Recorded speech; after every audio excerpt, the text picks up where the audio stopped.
Thank you for joining me today. It's Brian Gubernick, and welcome to the No Days Off podcast, where we believe that every single day brings a new opportunity to get better.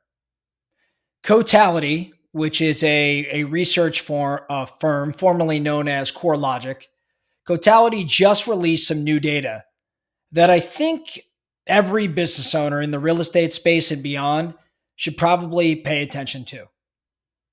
Cotality learned that buyers in a real estate market, and again, I believe this is applicable across all industries, when buyers were asked what mattered most in working with a professional, comfort. Comfort ranked above loyalty and above convenience. So again, when buyers were surveyed recently, when they were surveyed about working with a professional, they ranked comfort, their degree to which they were comfortable. They ranked that above loyalty and above convenience. So that means that people come back to their professionals, not because they're the cheapest, not because they're the most convenient, but because they are most comfortable with that individual. They felt at ease during the buying process. In other words, they trusted the professional. I think there's a bigger point here. And that bigger point is that comfort in this context isn't a soft concept. It's actually a competitive edge. And today I want to break down 5 lessons to help you operationalize comfort in your business. So lesson 1, I just kind of alluded to it, but comfort drives repeat business. Cotality's data shows that buyers who felt comfortable, they were far more likely to return to the same professional. Now, that translates again to every industry. Comfort is going to be the bridge between a one-time transaction and a lifetime customer. So your product or service, it may get someone in the door, but their feeling of comfort is what determines if they ever come back. Now, lesson 2 is that discomfort shows up in signals. In other words, comfort rarely unravels with a big announcement. It's pretty subtle. When buyers go silent, when they begin to reread documents, when they stall with vague questions like "just wondering," and fill in the blank. In business, the signs look the same. There's slow replies, there's hesitation, there's the repeating of the same questions. Those aren't requests usually for more data. They're actually signals of discomfort. And the job isn't to drown them in more reminders, it's really to just reassure them. Now, lesson 3 is that timing is comfort. What do I mean when I say that? Cotality found that timing can actually be measured.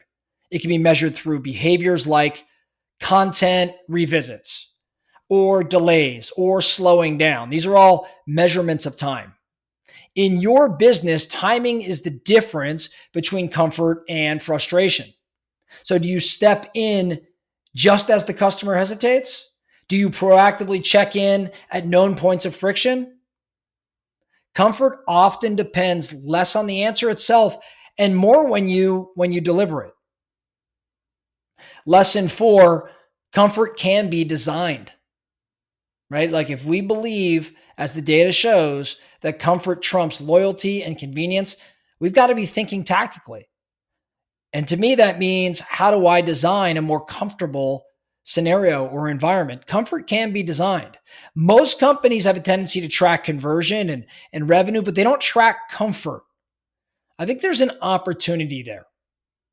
You can design for comfort by doing things like simplifying steps or translating jargon or proactively addressing confusing points.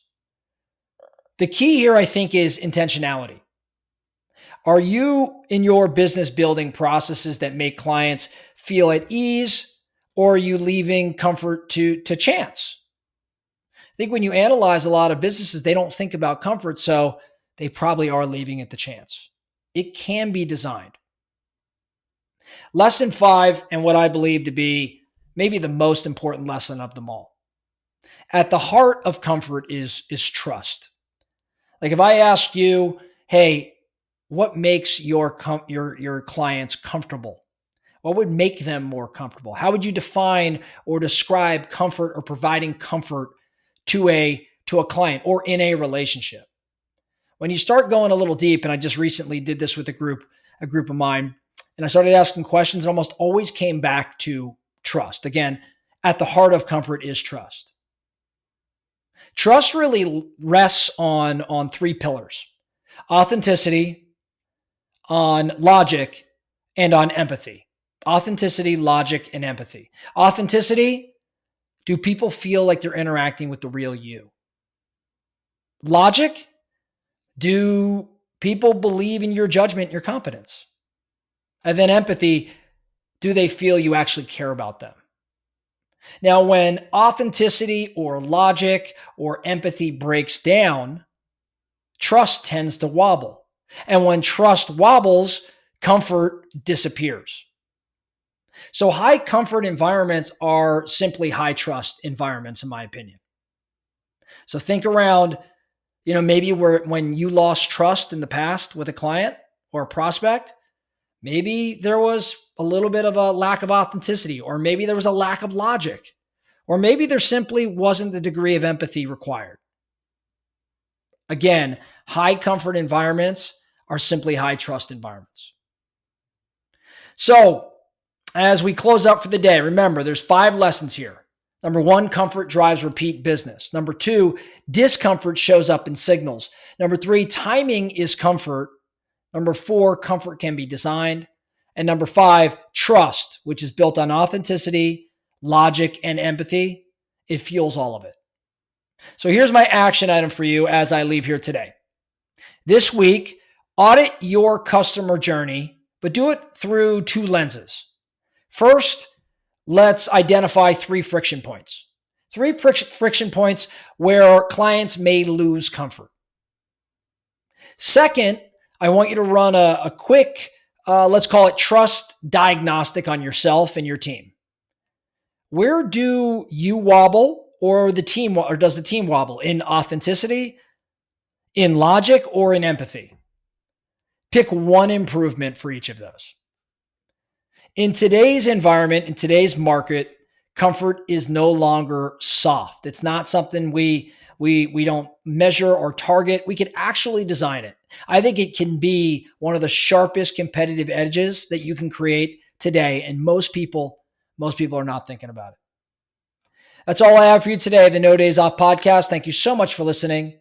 And remember, every single day brings a new opportunity to get better. So let's get after it.